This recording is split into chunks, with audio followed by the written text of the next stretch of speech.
herbig mi hơi không tra dung lạc hồi cả cô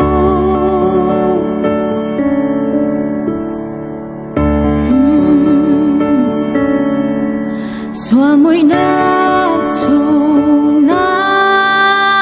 mi van sang y na liêu na herbig mi hơi cũng cha dung lạc hồi cả cô nàng cha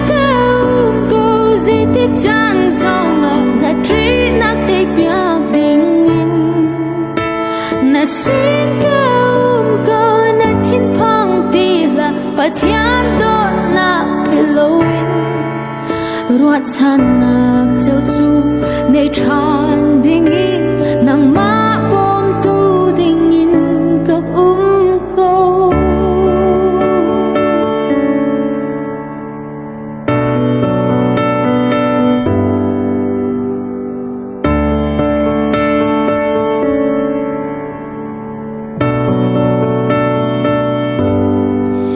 mi thlit lạc ra ai nak cha na beya dong kan va na sang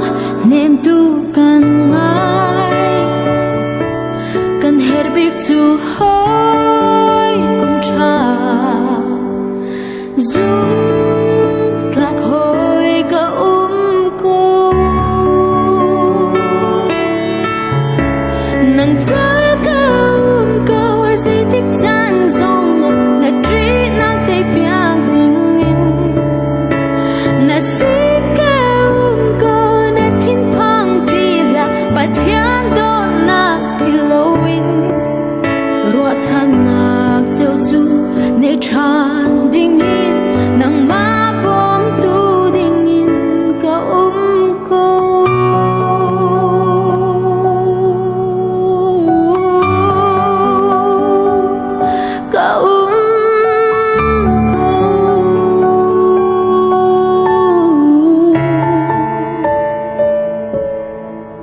mùi nạc lên